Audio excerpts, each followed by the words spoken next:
All right. Welcome back. If you're watching this, that means you've probably watched the first lecture. I hope so. But if not, we're going to talk a little bit about this course. So today we're going to be speaking about emotions as allies and how we view emotions. And this is part of a larger course of probably 10 parts, but we'll see what ends up happening because there's always good stuff to talk about. And this course is part of a holistic health course, a way to reprogram and consciously continue to program how we relate to ourselves, to our mind, to the world. And when I say to ourselves, what I really mean is to the multi-dimensional self, that there are many selves within our self, and we have a relationship with all of them. So what we'll talk about today is emotions, the emotional body. And what's awesome is that there are many, I guess I'd say theories, but I like the word philosophies, whether it's Taoism or Buddhism or Egyptian alchemy or religion that has a framework of how we view the self. Who's us? Is it this body? Is it my emotions? Is it my mind? Is it God? Am I God? And what I have found to be interesting is that it's yes, yes, yes, yes, and yes. That how we identify ultimately changes how we view life. If I identify with my body, I have a very different life than if I identify with my emotions. If I believe I'm my emotions, then life goes like this because now I'm happy. And that's what we even say. I'm happy. What we're really seeing is that I'm identifying with my state of being. So rather than I'm experiencing happiness, I'm saying I'm happy. Those are very different things. Because when we say I'm happy, it means I am the happiness. And when it's not necessarily true or not true to say that I am happiness that I'm experiencing, rather how we identify changes our life.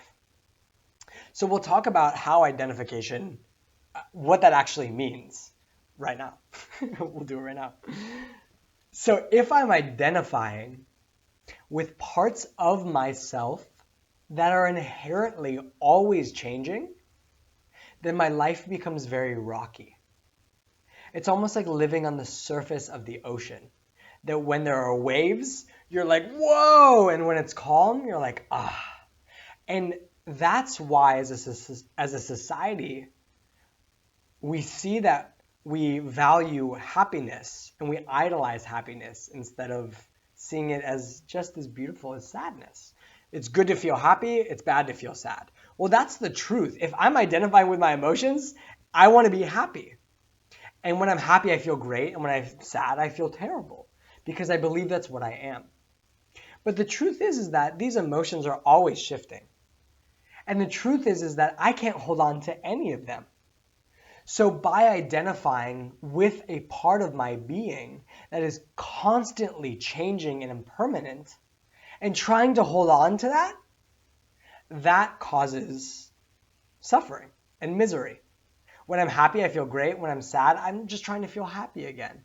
And I'm fighting with what is because I'm looking for a specific experience that it is inherently going to be changing. So the question is there a part of us, of this multidimensional self, that is more stable, that isn't always changing? So then we bring up this idea that we have a physical body. We have a body that is in the Newtonian world of matter that's flesh and bones, that has blood. It has many layers. It has blood, it has veins, it has arteries, it has bones. And all of these are slightly different layers and variances of our physical body. And then we have our non-physical body. And there are many layers to that non-physical body. There's our energetic anatomy, as well as physical anatomy. Now we're used to this idea of physical anatomy because we can see these things. And when we see things, it's easier to believe in them. I don't know why that's the case, but when we see them and they feel material and they're dense, we have an easier time believing in them. But the truth is that we can experience our energetic body as well. And there are many layers to that energetic body. One of the layers is our emotions. One of the layers is our thoughts. Now, if you talk to anybody, we recognize that thoughts are different than emotions. We experience them differently. They're slightly different. So we have this energetic anatomy as well, this like formless anatomy, because everybody knows that thoughts are different than emotions, but it's hard to tell exactly what that means because we can't see them. They're more subtle in comparison to our form body, but they're not really that subtle. If you think about it, you know when you're experiencing an emotion, you know when anger comes. So these are kind of like two parts of our physical or like our little soul. So there are many aspects on how different theories and different philosophies see us as a human, and I want to, or us as a person, us as a self, and I want to introduce a concept that the self is multidimensional and that has two main parts. It has like little soul and big soul. In the book Eastern Body, Western Mind, the way they say this is there's spirit, which is everything, and spirit manifests itself through unique individual souls. So we have my little soul, which is spirit coming through and expressing itself through me. So a way we can look at that is through ice cream, because everyone loves ice cream. That if you look around, everything is made of ice cream, but they're each different flavors. And the flavor is the unique expression of that ice cream. So I'm ice cream, but I'm also chocolate. And someone else is vanilla. And that tree is cranberry. I don't know. Cranberry ice cream. When we're caught up in identifying as chocolate and vanilla, we see ourselves as separate. I'm chocolate, you're vanilla. We're different. But then when we remember that even though we're chocolate, we're also ice cream, we see that we're the same. So in this way, we're both unique and the same. We have the same fabric, but a different design. And so if we can hold both of these ideas, because it's a paradox, how can it be the same and different? Well, it depends on what layer we're looking at. Am I looking at it from big soul, or am I looking at it from little soul? So in big soul, we are vast and we never die because we're everything. And we're continually growing into unique expressions. Every flower comes from the same fabric. If I'm identifying as the fabric, I'm not so worried about my body dying. But if I'm identifying myself as this little bowl of chocolate ice cream, then yes, that chocolate ice cream will go away. And that's where our fear of death comes from. That's where our fear of losing this body comes from, because we are identifying solely with the chocolate, the bowl of chocolate ice cream, instead of the concept of ice cream.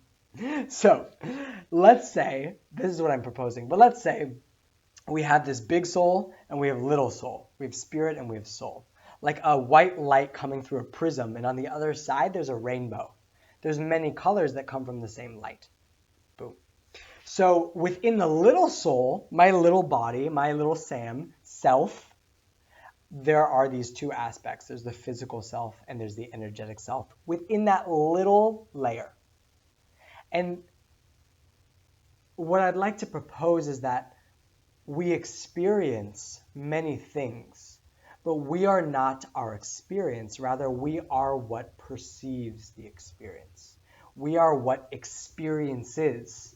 And that is always changing as well. The experience is always changing. I'm always having different emotions coming and knocking at the door. I'm having different thoughts coming and knocking at the door.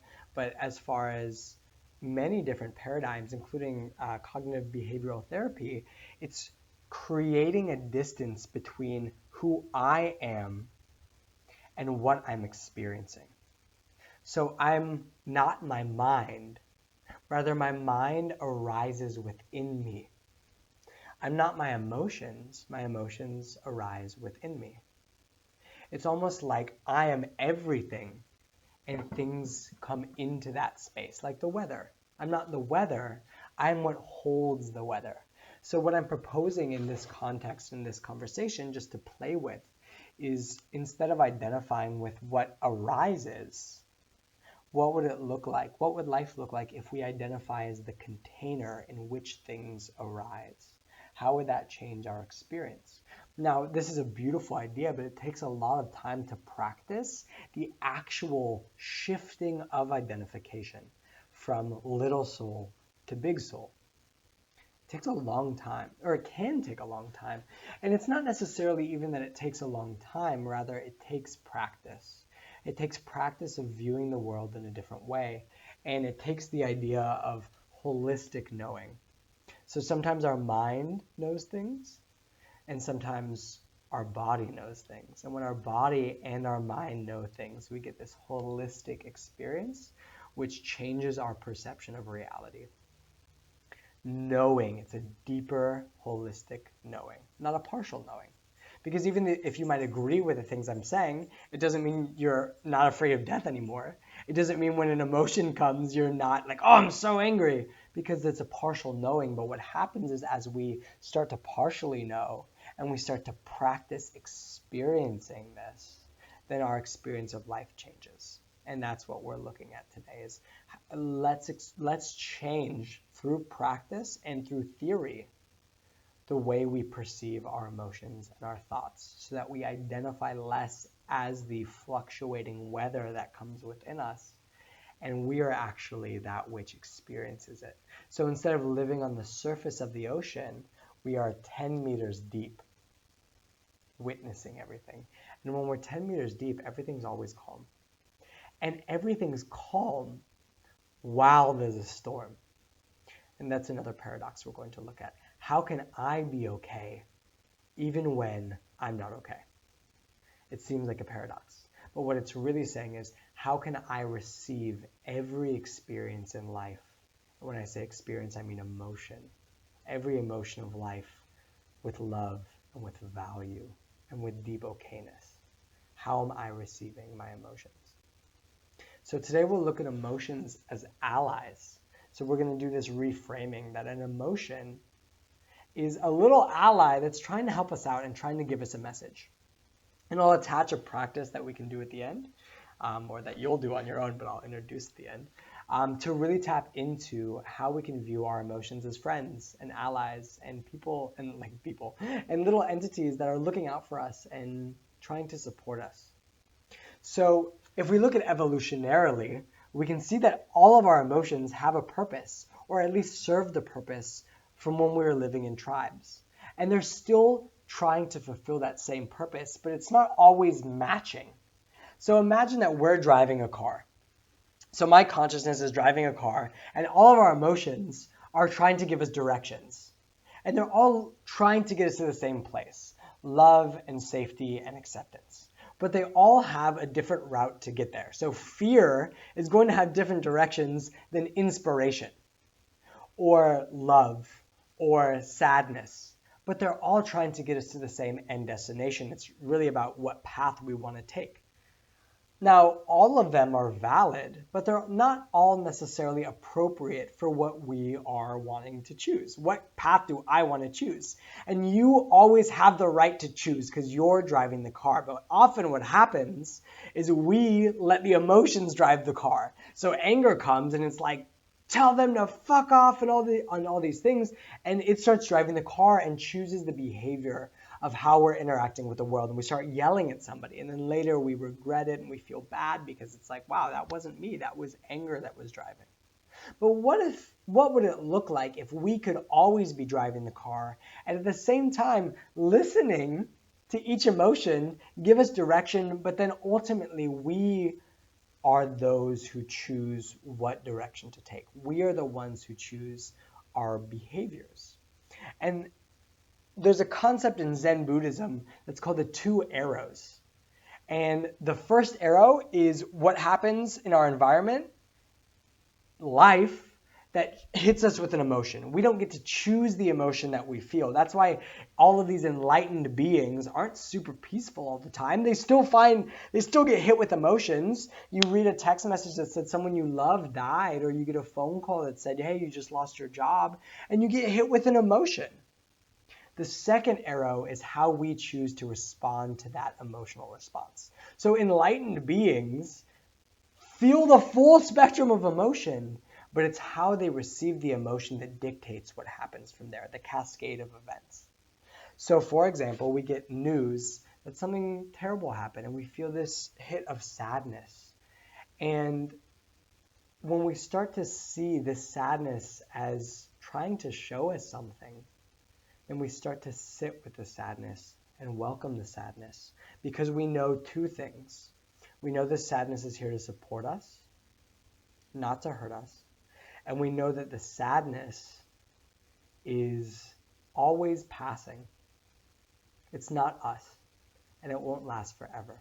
So with these two pillars, that sadness or emotions are impermanent, with a deep knowing that everything is impermanent, and a deep knowing that this is here to serve me and help me, we can start to navigate our emotional experience differently.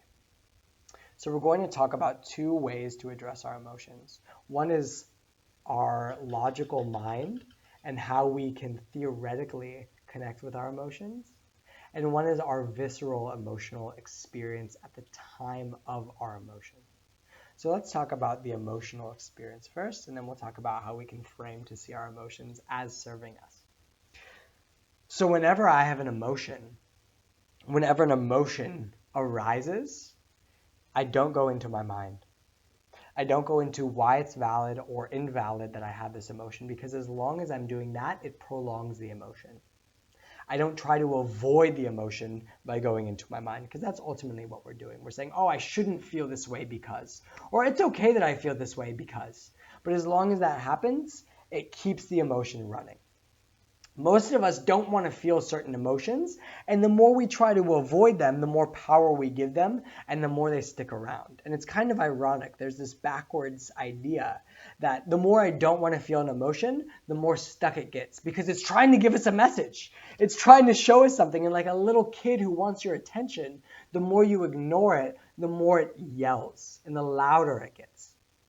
So instead of running away up to our mind to try to avoid, distract, justify, or invalidate, the more the emotion will grow. Sometimes it grows in a very subtle way, and it boils and starts getting bigger and bigger and bigger, then it explodes, and you get angry. After 20 years, you kill 10 people, Or after a few weeks, you start yelling at somebody. All this pent up frustration or pent up emotion. So in the moment of emotion, let's look at it, at addressing it on the physical body. So instead of going into the mind, drop into the body. So this can look two ways. One, it could just be start screaming or moving and releasing it on a visceral experience. You can and let the physical energy or the subtle energy move and release out of the body. So you're not holding on to it.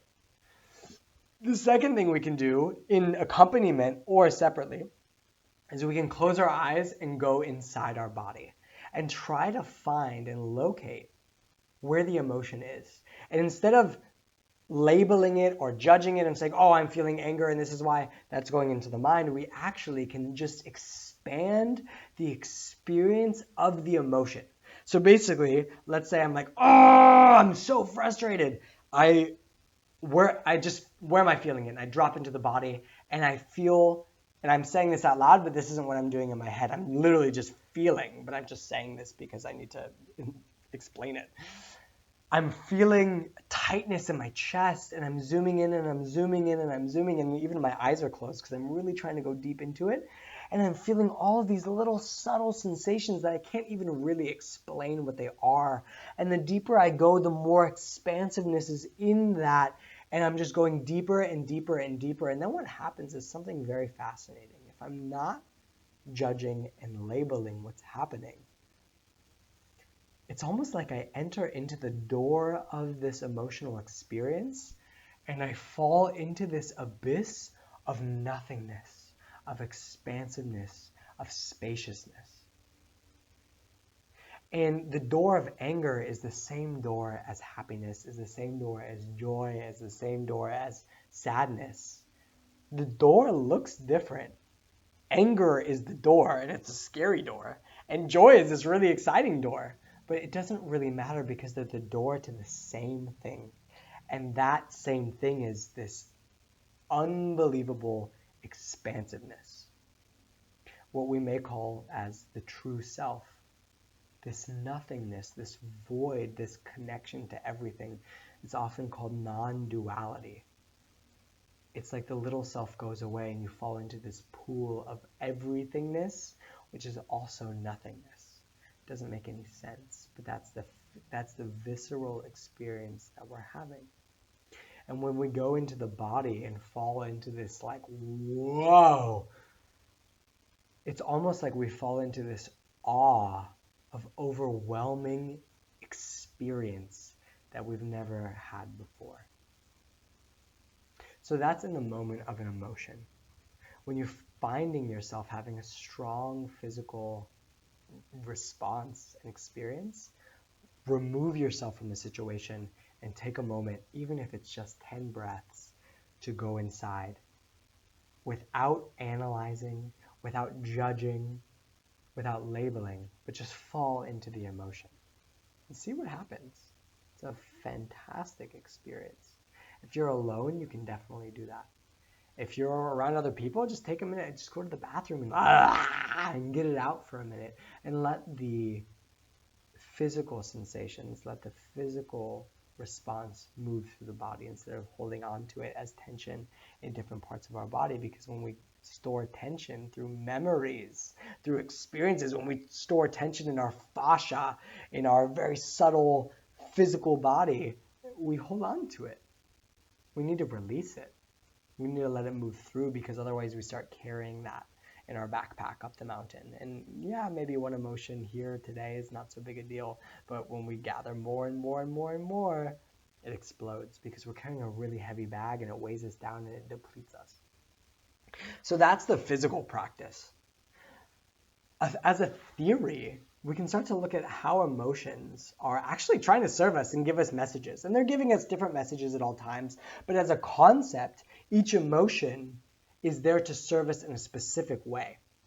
So one of the practices we're going to, what I'll give is the meditation of how to go deeper into our emotional body. That's the physical.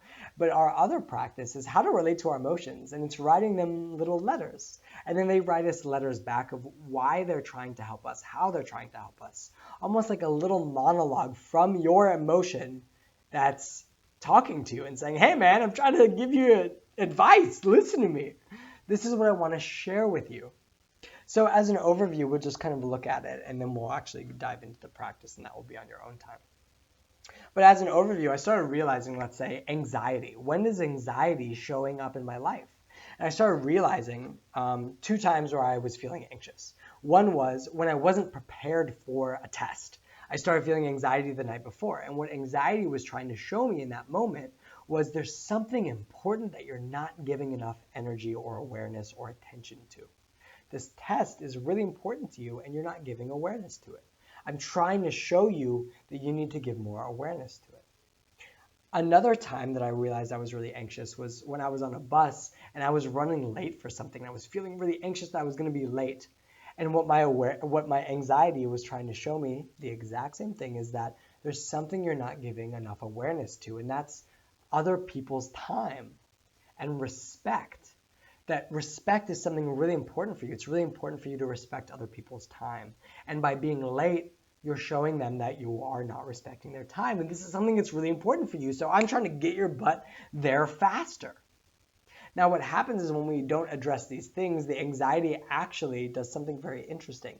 It inhibits us from actually reaching our goal. If my goal is to bring more awareness to the test tomorrow, it's actually very difficult for me to study when anxiety is there.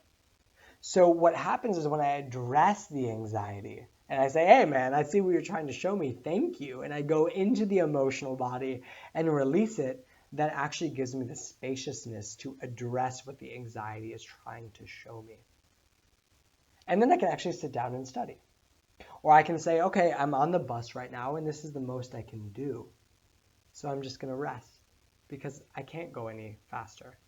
But what I can do is message the person and say, hey, listen, I just want you to know I'll be a few minutes late. And then I'm addressing the respect of their time. So when I'm in anxiety, when it arises and I'm consumed by it, it actually limits my thinking.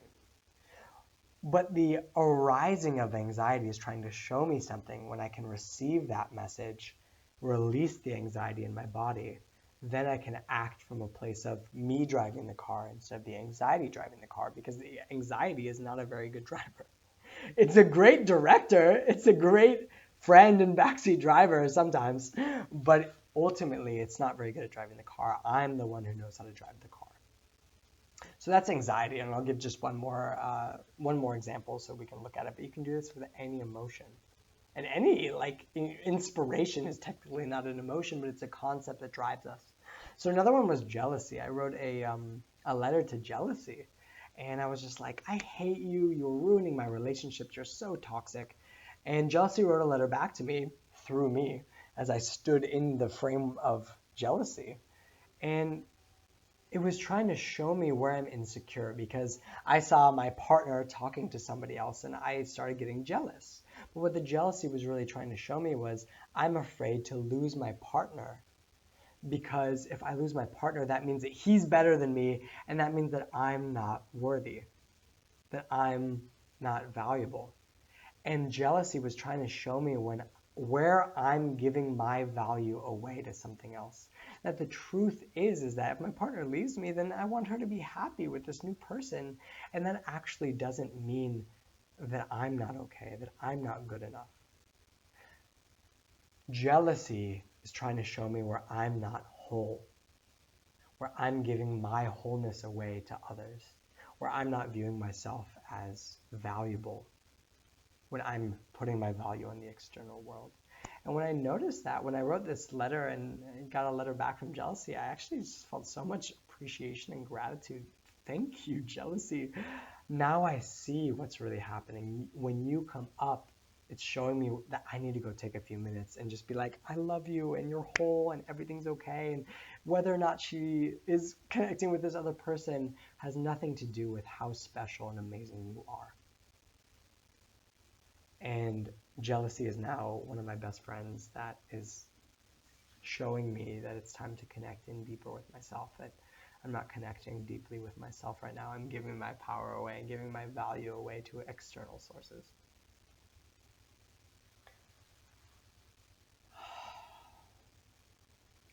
So let's do a little recap of what we talked about today. The first aspect we talked about is the multidimensional self, that I am both my body and my energy body and what arises within me and this container, this everything that holds that. I'm the fish in the fishbowl, and I'm the fishbowl, and I'm what's happening inside. And that's a really beautiful concept that's very hard to hold, but we can start to experience it the more we start seeing the world that way. That when we hold it both as a theoretical concept, but also experience it in our mental framework and in our body, we can start to see that we are both the container that things are happening within, and we are what's happening within. I am the anger that's happening within me, and I'm what's holding the anger. But wherever I'm identifying with will alter my experience. And what I'm proposing in this talk today is that if we don't identify with our emotions, that we can interact with them. We can create a relationship with our emotions and our thoughts. That we can receive them in a certain way, that ultimately we don't have control over if it's sunny or if it's rainy, if we're happy or if we're feeling sadness. But we can control, or we do have an influence over how we receive that. That's the two arrows. We don't get to choose the first arrow, but we do get to choose if we shoot the second arrow. And that brings us to our last two concepts, our last two practices. And the first practice is diving into the bodily emotion, diving into the physical experience of what's happening, and zooming in and zooming in and zooming in and shaking it out and letting the physical emotional body release. And the second is reprogramming the way we see and the way we relate to our emotions, as seeing our emotions as allies, as someone trying to bring a message to us. And the closer we bring it, the quicker we get the message, the faster the messenger can leave.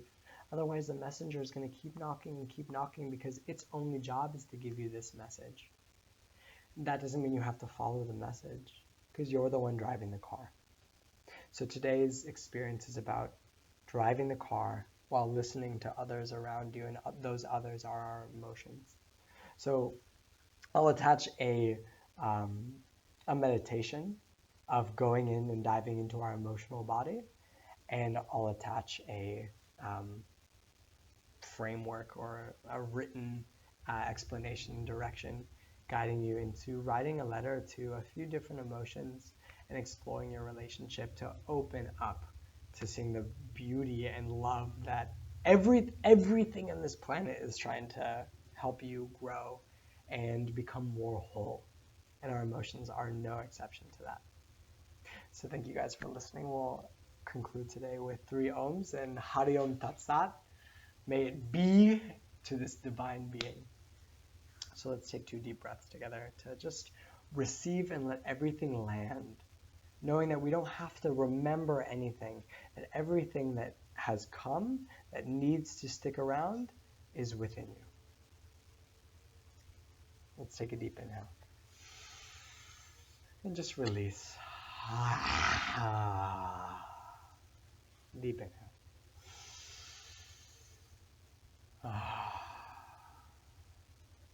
And we'll take 3 ohms. Deep inhale.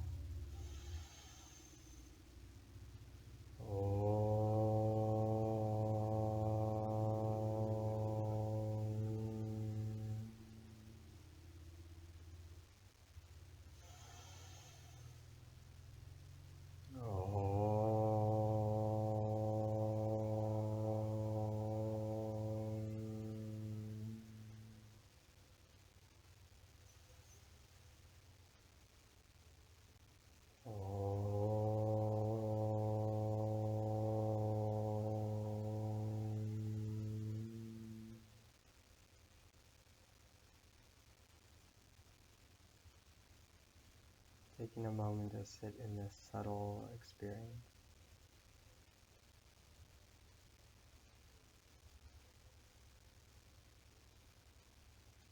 May your journey through your relationship with emotion and your emotional body be one of joy and love and acceptance.